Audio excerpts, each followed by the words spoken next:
Saya yakin itu ulah si kelelawar hantu, pemimpin kelompok kelelawar hitam. Potong Ki Demang. Dia sering menyebut dirinya si siung setan. Kelelawar hantu, gumam Suradipa.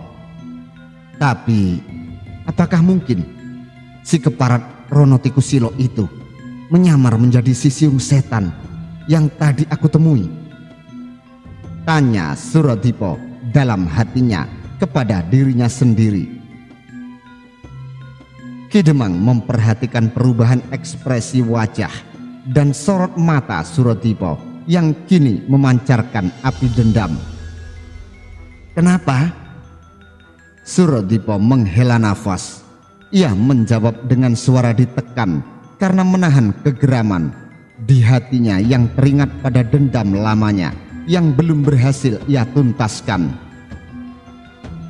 Mereka pernah menghancurkan kampung saya belasan tahun yang lalu. Memang, angguk Ki Demang, mereka sudah terkenal kekejamannya sejak puluhan tahun silam. Belum pernah ada yang berhasil meringkusnya. Pihak pemerintah pun selalu gagal meringkusnya. Keberadaan mereka sulit dilacak karena mereka beraksi secara acak. Tak tentu waktu dan tempatnya. Tapi ada satu yang khas dari mereka. Mereka selalu menghancurkan kampung yang mereka satroni itu.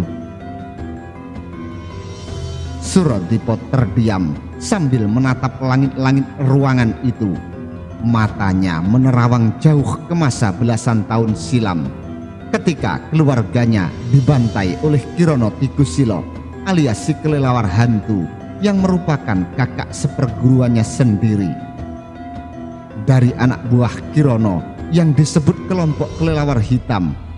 Tapi ia juga terus berpikir, apakah mungkin Ki Ronotikusilo telah menyamar menjadi si siung setan yang tadi ia temui. Untuk mencari jawabannya, maka ia pun bertekad untuk menghadapi si siung setan secepatnya. Pada waktu yang sama, di rumah Tumenggung Notodirjo di kota Pajang, sang Tumenggung yang diberi tugas oleh Sultan untuk mengamankan wilayah di seluruh daerah Kalilawean sedang dihadap oleh dua lurah tamtama. Sang Tumenggung pun meluapkan keresahannya pada dua orang lurah tamtama prajurit Pajang tersebut. Ini tidak bisa dibiarkan. Kita mesti menindak tegas bajingan yang menamakan dirinya si siung setan itu. Dua lurah tamtama yang menghadapnya pun menganggukkan kepala mereka perlahan. Tapi ingat, jangan sampai Kanjeng Sinuwun tahu kelemahan kita, tambah Tumenggung Notodirjo. Salah satu lurah tamtama yang nampaknya dituakan menjurah hormat. Ada laporan masuk, gerombolan siung setan bersembunyi di reruntuhan desa Banyu Urip yang dibumi hanguskan oleh kelompok kelelawar hitam belasan tahun yang lalu. Mereka rupanya pelarian dari Bangwetan. Tumenggung Notodirjo pun mengangguk. Kita harus tangkap dia, hidup atau mati. Itu kewajiban kita kepada rakyat, karena mereka telah bayar pajak kepada negara. Ki Lurah kembali menjurah hormat. Kanjeng, dari telik sandi kita di Jepara masuk laporan banyak pedagang-pedagang dari Jepara dan pesisir utara. Mereka yang melintas dari Pajang sampai ke Mataram diganggu oleh penjahat yang menamakan diri mereka kelompok kelelawar hitam di bawah pimpinannya si kelelawar hantu alias si topeng setan. Mereka juga merampok penduduk di sekitar Jepara dan bahkan kota Raja Pajang ini. Kelelawar hantu, gumam Tumenggung Notodirjo. Tapi bagaimanapun kita mesti hancurkan para perampok keji itu. Satu-satu kita tangkap mereka. Tumenggung Notodirjo berhenti sejenak karena berpikir. Ia pun menyuarakan dugaannya. Atau boleh jadi dua nama itu sebenarnya satu. Kelelawar hantu dan siung setan sama orangnya. Kalian berdua siapkan 50 prajurit pilihan dan 3 orang lurah lagi. Kita akan segera menyergap si siung setan di reruntuhan desa Banyu Urip. Perintah Tumenggung Notodirjo. Daulat Gusti, jawab 2 lurah yang menghadapnya sambil menghaturkan sembahnya. Subuhnya, saat Suradipo sedang mandi di tepi kali Lawean yang cukup rimbun tertutup oleh ilalang, Tumenggung muda dari Mataram ini mendengar suara derap kaki kuda mendekat ke arahnya. Selang beberapa menit kemudian kembali terdengar suara derap lari kuda dari arah lain yang juga mendekat ke arahnya.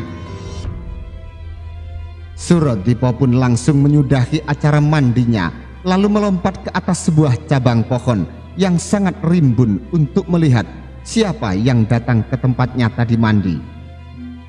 Ternyata yang datang adalah si siung setan yang kemudian menunggu di sana sambil memberi minum kudanya. Dan beberapa saat kemudian datanglah seorang pria berpakaian bagus yang dikawal oleh 3 orang pria bertubuh kekar. Si siung setan dan orang yang baru datang itu, rasanya aku pernah melihat dan mengenalnya.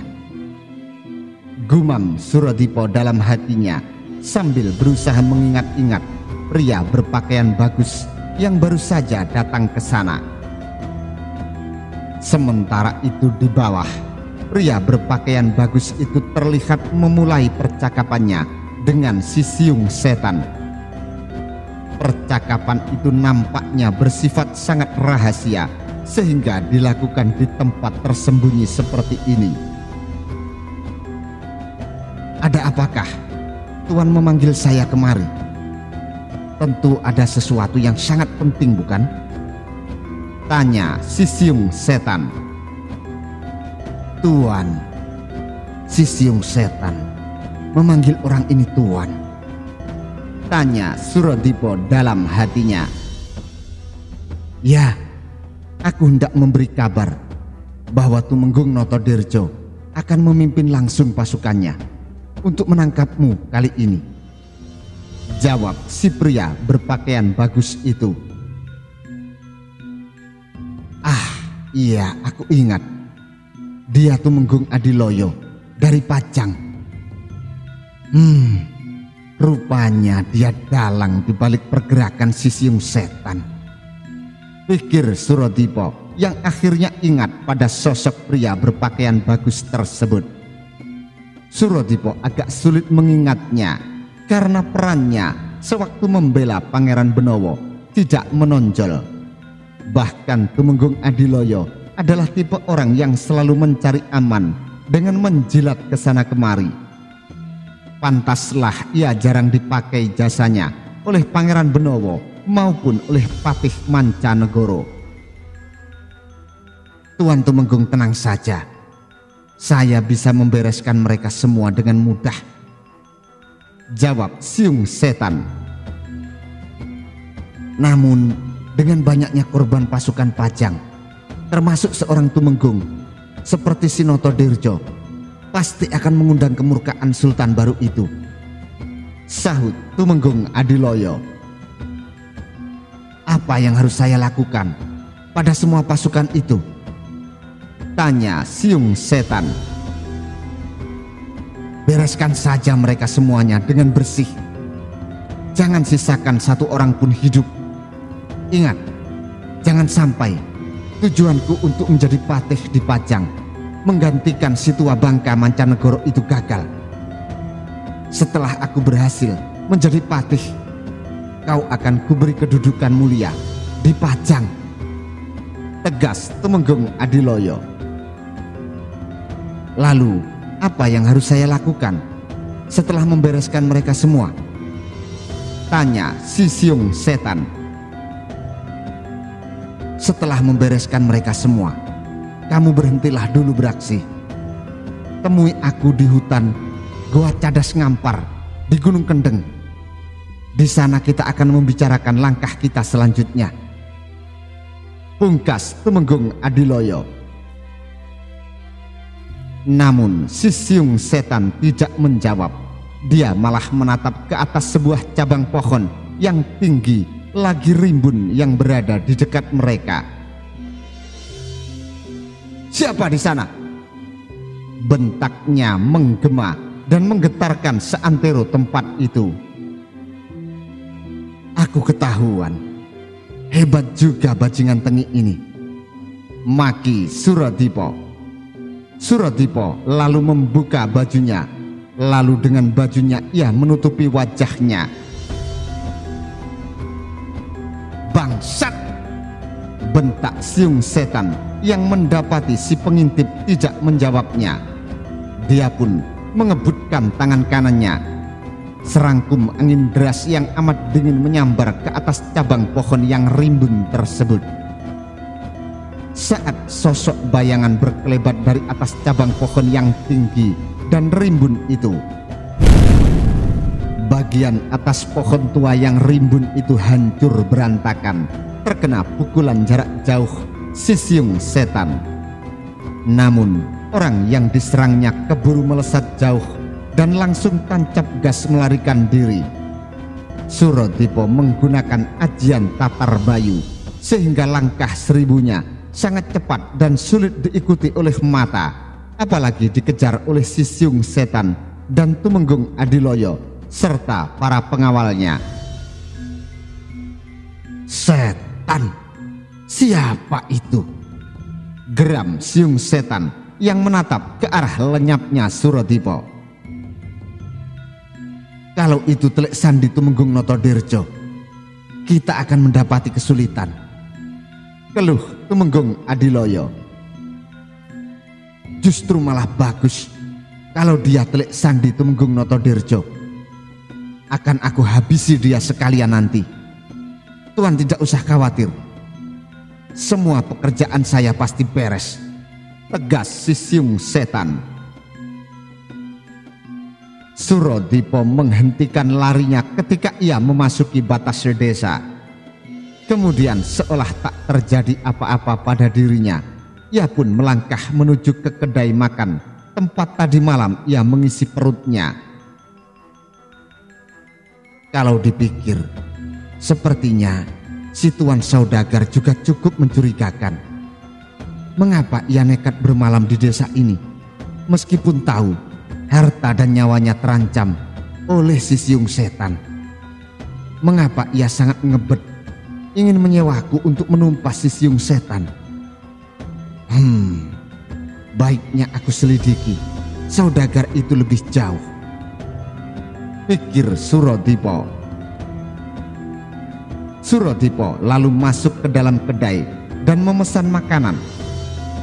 Betul saja, si tuan saudagar sudah berada di dalam kedai itu dengan kepala pengawalnya yang bermata picak, yang selalu mengawasi tuan saudagar dari agak jauh karena tak mau mengganggu kesenangan majikannya. Tuan saudagar sedang menikmati sarapannya dengan ditemani serta dihibur oleh para wanita nakal yang rela melakukan apa saja demi mendapat sejumlah uang. Suradipo pura-pura tidak mempedulikan si tuan saudagar, tapi si tuan saudagar yang melihat kedatangannya langsung memanggil Suradipo dan mempersilahkannya duduk di sebelahnya. Tuan pendekar, ayo kita sarapan sama-sama, ajak si tuan saudagar dengan wajah yang sangat mengembangkan senyum lebar khas penjilat, sambil mempersilahkan Suradipo duduk di kursi sebelahnya. Sejak tadi malam saya ingin menjamu Anda, ucap si tuan saudagar. Sang saudagar lalu menepuk-nepuk tangannya, memanggil para pelayan dan para wanita penghiburnya. "Neng, tolong layani Tuan Pendekar ini." Surodipo lalu duduk di sebelah Tuan Saudagar. Para pelayan langsung menghidangkan makanan yang mewah dan serba berlebihan untuk Surodipo. Sementara para wanita penghibur dengan centilnya memijat pundak dan punggung Surodipo. "Tidur di mana semalam?" "Saya sendiri terpaksa tidur di sini. Soalnya, ya saya masih merasa takut kalau pendekar yang pemarah itu akan bikin onar lagi," ucap Tuan Saudagar membuka percakapan. "Saya tidur di rumah Ki Demang," jawab Surodipo acuh tak acuh sembari menikmati makanan yang tersaji di atas meja yang masih hangat. "Perkenalkan, nama saya Ki Hartono," ucap si Saudagar yang ternyata bernama Hartono itu memperkenalkan dirinya. "Ki Hartono, itu nama yang cocok untuk Tuan, sesuai dengan keadaan Tuan yang sugih dan serba berlebih," sahut Surodipo sambil menyeringai. "Ah, Tuan Pendekar bisa saja. Oh ya, kalau boleh tahu, siapa nama Tuan Pendekar?" Namun sebelum Surodipo menjawabnya, tiba-tiba terdengar suara jerit kesakitan. Seorang pria paruh baya yang sekujur tubuhnya membiru berjalan limpung memasuki kedai. "Siung setan!" rintihnya untuk yang terakhir kalinya, lalu jatuh bagai karung bolong untuk kemudian tak berkutik lagi dengan sekujur mata melotot dan mulut menganga. Si pemilik kedai dan semua orang pun langsung mengerumuninya. Surodipo lalu menghampiri mayat tersebut, lalu memperhatikan sekujur tubuhnya. Dia memang tewas akibat terkena pukulan inti es atau hawa dingin. Tapi sepertinya ini berbeda dengan ajian Rajah Penyangga Langit. Jika orang ini terkena ajian Rajah Penyangga Langit, maka saat itu juga sekujur tubuhnya akan langsung membeku. Tapi orang ini bagian perutnya masih sedikit terasa hangat, sehingga ia masih bisa bertahan dan berjalan sampai ke kedai ini. Surodipo terdiam sejenak, mengingat gerakan dan ajian kesaktian si siung setan yang ia lihat semalam dan tadi subuh yang ia pakai untuk menyerang Surodipo. Ya, ini lebih mirip serangan dari pukulan si siung setan. Lagi pula, kalau si siung setan benar si bangsat Ronotikusilo itu, mengapa ia tidak menggunakan mutiara setannya? Tapi, aku masih harus menyelidikinya lebih jauh. Saat sedang berpikir seperti itu, Saudagar Hartono langsung menepuk punggungnya. "Sebentar lagi, dia pasti akan buat onar di sini. Tuan Pendekar, saya yakin Anda pasti bisa mengalahkannya, Tuan Pendekar. Tolonglah kami." Tapi Surodipo hanya menghela nafas, lalu duduk kembali ke kursinya dan meneruskan acara sarapannya dengan wajah muram. Pria bertubuh tambun yang berpakaian mewah itu menghampiri Surodipo. "Atau Tuan Pendekar meminta bayaran?" Mendengar itu, Surodipo langsung pura-pura tertarik untuk dibayar. "Berapa Tuan Saudagar mau membayar?" Hartono pun menyeringai senang mendengar kesanggupan Surodipo yang tertarik karena uangnya. "Berapa harga untuk kepala dan mayat si siung setan?" Surodipo kembali berakting. Ia melihat cincin-cincin emas di jari Hartono dengan mata berbinar. Seluruh uang yang ada dalam kantong Tuan saat ini, dan juga cincin-cincin emas yang Tuan pakai?" jawab Suradipa. Hartono terkejut mendengar bayaran yang diminta oleh Suradipa. Tapi Suradipa langsung jual mahal. Ia pun berdiri dari kursinya. Atau lebih baik Tuan saudagar cari saja orang lain. Hartono langsung memegang bahu Suradipa untuk mencegahnya pergi. Sabar." Suradipa pun melirik kembali padanya. "Saya akan bayar semuanya," tegas Hartono sambil melemparkan sekantong besar uangnya ke atas meja sehingga suaranya berdencing keras, memecah keheningan di kedai itu karena semua orang sedang sibuk mengurus mayat yang tiba-tiba ada di sana. Suradipa menatap kantong besar uang itu dengan mata berkilat-kilat. Hartono pun merasa senang karena Suradipa nampaknya seorang pendekar bayaran yang mata duitan. Ia pun lalu melepas seluruh cincin emas yang melingkar di jemarinya. Tapi Tuan baru boleh mengambil seluruh hadiah Tuan setelah Tuan berhasil membunuh si siung setan. Dengan mata berbinar-binar, Suradipa meraba-raba kantong besar uang dan cincin-cincin emas yang Hartono taruh di atas meja. "Nanti malam saya ambil semua bayaran saya setelah siung setan jadi mayat," ucap Suradipa yang lalu melangkah keluar dari kedai. Hartono pun menyeringai aneh dan menatap tajam ke arah kepergian Suradipa. Di batas desa, Ki Demang Srandil yang telah mendengar kabar kesanggupan Suradipa untuk membunuh si siung setan menghampiri Suradipa. "Tuan Pendekar, maaf. Saya dengar Tuan Pendekar telah menyanggupi tawaran dari saudagar Hartono untuk membunuh si siung setan." "Betul," angguk Suradipa. "Hati-hati Tuan Pendekar. Kata orang, si siung setan mempunyai ilmu kebal yang sangat ampuh," peringat Ki Demang. Suradipa mengangguk sambil menyeringai. "Menurut guru saya, tidak ada ilmu kebal yang sempurna. Seampuh-ampuhnya ilmu kebal itu, semua punya kelemahan. Saya yakin dia pun punya kelemahan." Ki Demang pun mengangguk-angguk setuju pada pendapat Suradipa tersebut. "Begitu. Ya, baiklah. Kalau Tuan Pendekar memang sudah berniat untuk menumpas si siung setan itu. Tapi apakah yang bisa saya berikan kalau memang Tuan berhasil menumpas si siung setan?"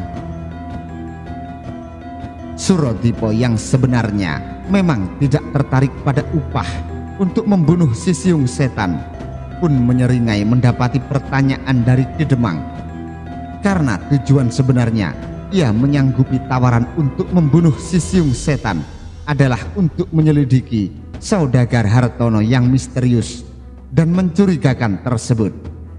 Selain tentunya untuk menyelesaikan salah satu tugasnya. "Tidak usah, Ki. Bayaran dari saudagar Hartono itu juga sudah cukup." "Lalu kenapa Tuan meminta bayaran yang luar biasa banyak dari saudagar itu?" tanya Ki Demang penasaran. "Karena saya ingin menggunakan uang itu untuk membangun desa saya yang hancur dan membantu orang-orang yang menderita akibat peperangan yang berlarut-larut di negeri ini," jawab Suradipa. Ki Demang pun mengangguk-angguk.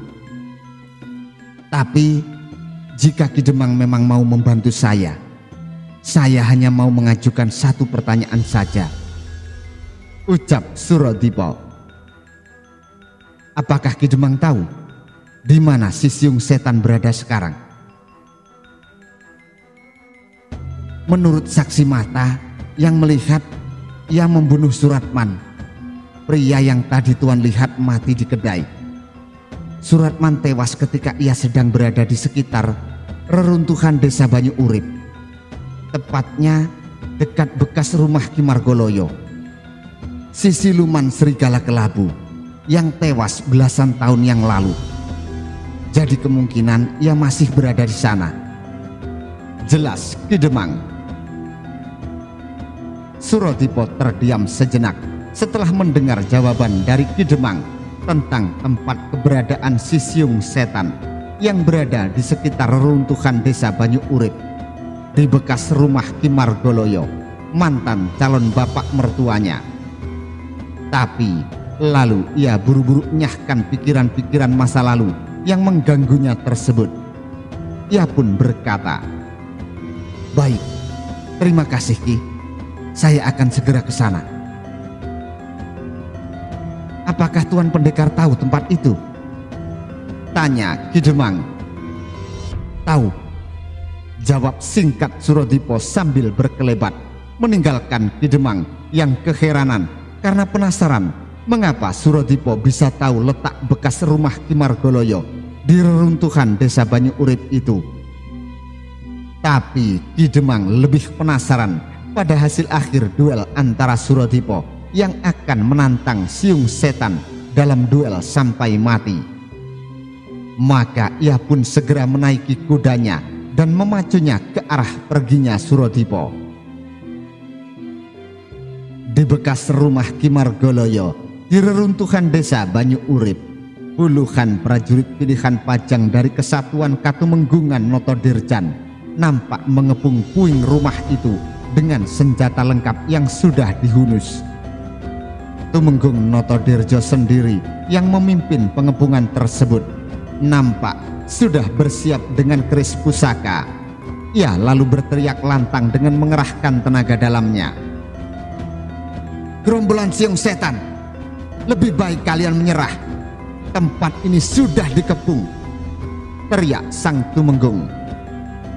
Dari dalam bekas rumah Megah Ki Margoloyo yang merupakan ayah dari Retno Jumini, keluarlah beberapa orang berpakaian serba ungu dengan pedang dan celurit terhunus. Tanpa banyak omong mereka pun dengan nekatnya menerjang kepungan para prajurit Pajang. Tentu saja ini bagaikan laron yang menghampiri obor api yang sedang panas membara. Dalam sekejap para anak buah si siung setan pun langsung tumpas dengan tubuh penuh luka. Sementara dari pihak Pajang hanya satu prajurit yang tewas dan 3 lainnya luka-luka. Setelah semua anak buah si siung setan tewas, keluarlah si siung setan dari dalam bekas rumah Ki Margoloyo dengan angkernya. "Kalian orang-orang Pajang mau cari mampus rupanya," gertak si siung setan. Tanpa banyak bicara, Tumenggung Notodirjo pun langsung memberi aba-aba kepada para prajurit pemanahnya untuk menembakkan anak-anak panah mereka pada si siung setan. Namun sungguh ajaib, anak-anak panah yang ujungnya telah dilumuri racun ganas tersebut bagaikan menabrak tembok yang tebal lagi kokoh, sehingga anak-anak panah itu berjatuhan bagaikan daun-daun kering. Ternyata benar apa yang dikatakan orang-orang. Si siung setan memiliki ilmu kebal yang sangat ampuh, rutuk Tumenggung Notodirjo dalam hatinya. Ia kemudian memberi aba-aba kepada para prajuritnya untuk langsung menyerbu siung setan dari jarak dekat. "Serbu!" komandonya. Ia sendiri pun langsung menghunus kerisnya dan ikut mengeroyok si siung setan. Siung setan mendengus menyaksikan puluhan prajurit Pajang mengeroyoknya.